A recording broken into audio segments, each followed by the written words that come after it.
Okay, I think we're good. That night a wind came from the west, bringing an unexpected storm.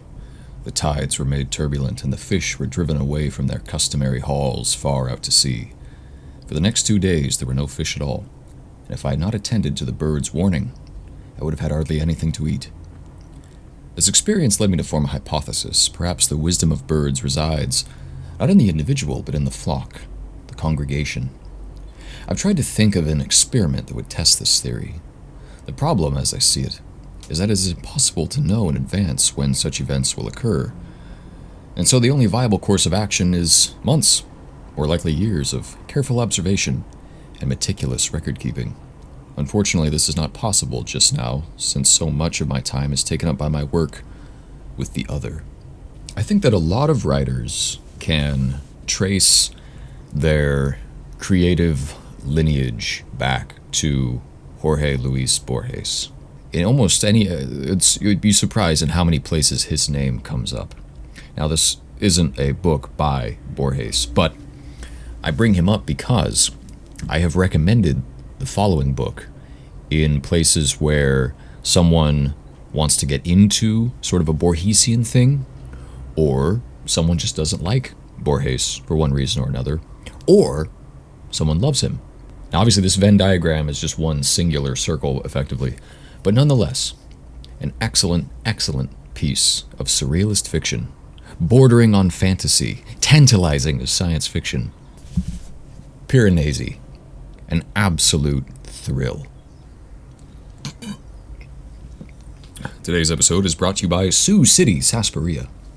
I just went to Ike's, and I saw the man on the front.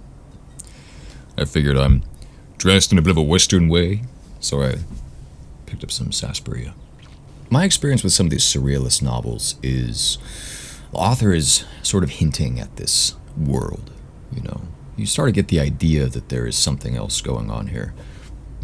I always felt like with Fernando Pessoa, for my very first video, I always felt like he was drawing from a world of that way. Wrote as if he was a passenger, ducking back and forth between liminal doorways in our world and the next, and sort of bringing little iotas of experience back and forth. That was inherent. That was the gene of his style. And when writers do attack a story from the direction of there being another dimension, another realm of thought, where things are as familiar as they are unfamiliar, there's very little grounding. It's almost like a dream that never ends.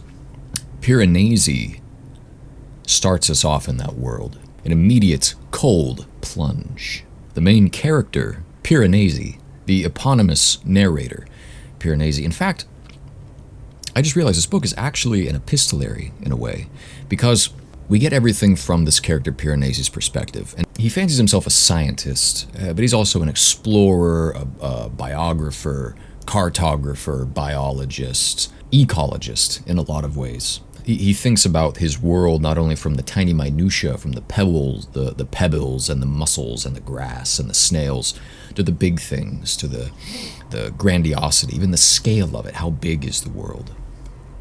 But what is it? What is this strange thing that our character has found himself in? I'll leave that up to you. But the real question is, why? How? Where did it come from? And how did Piranesi arrive there? Something that a friend of mine actually pointed out in his review of this, because this was part of our book club for March. Something he pointed out at the end of his read was that he said that he hit this point where the whole story, he just went from being about 45% of the way through to done, and just went all the way through this thing, which I think is a testament to the way in which this book does not linger.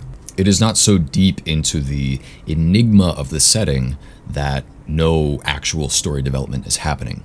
We get these hints that things are off. Something is just a little bit sinister. And Piranesi is such a, himself, the man, the narrator, is such a just jovial, childlike witness. And the way in which his senses drink the universe is just with such awe and reverence. But there's a dark side.